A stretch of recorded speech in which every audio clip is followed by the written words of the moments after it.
یاد رکھو جب اللہ کی مدد آنے والی ہوتی ہے تو یہ دو نشانیاں بھی اچانک ظاہر ہونے لگتی ہیں۔ یقیناً تمہارا یہ تھکا ہوا دل اللہ کی مدد کا منتظر ہوگا کہ کوئی ایسا اشارہ تمہیں ظاہر ہو جو تمہارے اس دل کو مطمئن کر دے کہ تمہاری زندگی کے راستے بھی ہموار ہونے والے ہوں۔ تو سنو، اللہ فرماتا ہے، تمہارا رب چاہتا ہے کہ تمہارے ساتھ آسانی کا معاملہ کرے اور تم ان لوگوں کی باتوں کو غم نہ کیا کرو کیونکہ تمام تر غلبہ اللہ کا ہے اور اس پر ہر ایک چیز عیاں ہے۔ جو کچھ گزر چکا ہے اور جو کچھ موجودہ چل رہا ہے، جو کچھ آنے والا ہے، وہ سب اس پر روشن ہے۔ اگر تمہاری زندگی کے چند اوراق خراب ہو گئے ہیں اور تم ڈپریشن کی طرف جا رہے ہو، بے سکون ہونے لگے ہو، یاد رکھو کہ کچھ اوراق خراب ہونے کا مطلب ہرگز یہ نہیں کہ پوری کہانی خراب ہو گئی ہے۔ اللہ فرماتا ہے کہ تمہیں تمہارے حال پر چھوڑ نہیں دیا گیا، تب بھی اپنے رب پر پورا بھروسہ رکھو۔ وہ جب چاہے، جہاں سے چاہے، وقت پلٹ دے، حالات بدل دے۔ اور جان رکھو، تمہارے رب کے لیے یہ کوئی بڑا کام نہیں۔ اللہ فرماتا ہے، جہاں کہیں بھی تم ہوتے ہو، اللہ تمہارے ساتھ ہوتا ہے۔ اور جس کا یہ یقین قائم ہو جائے نا، اس کا زمین و آسمان کا فرق قائم ہو جاتا ہے۔ اور جان رکھو، کسی کے لیے جائز نہیں کہ وہ اللہ کی رحمت سے مایوس ہو، چاہے اس کے گناہ کتنے ہی بڑے کیوں نہ ہوں، کیونکہ اللہ کی رحمت اس کے غضب پر حاوی ہے۔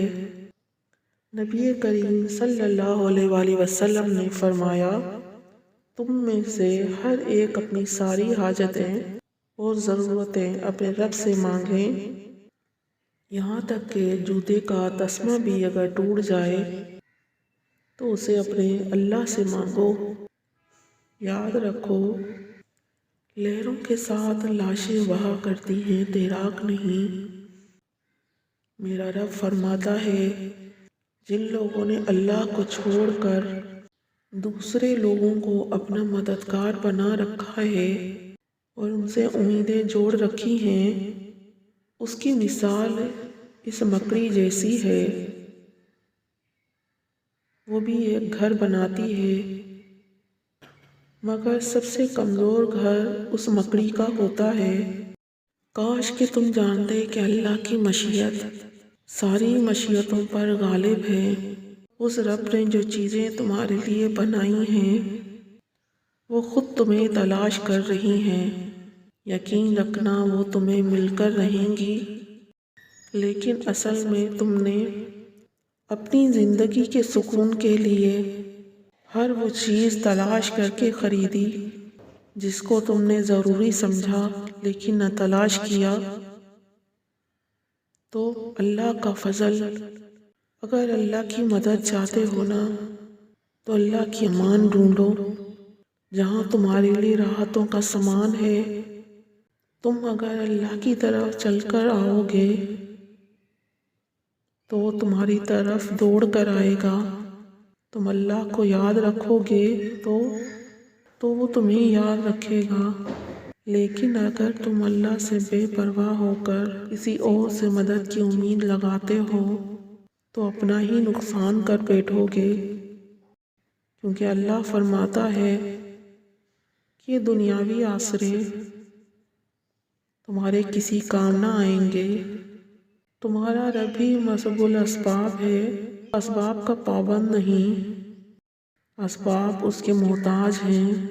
اگر یہ یقین ہے تو اللہ پر یقین ہے، اگر نہیں ہے تو تمہارا یقین اسباب پر ہے، وسائل پر ہے، ذرائع پر ہے، پر اللہ پر نہیں ہے۔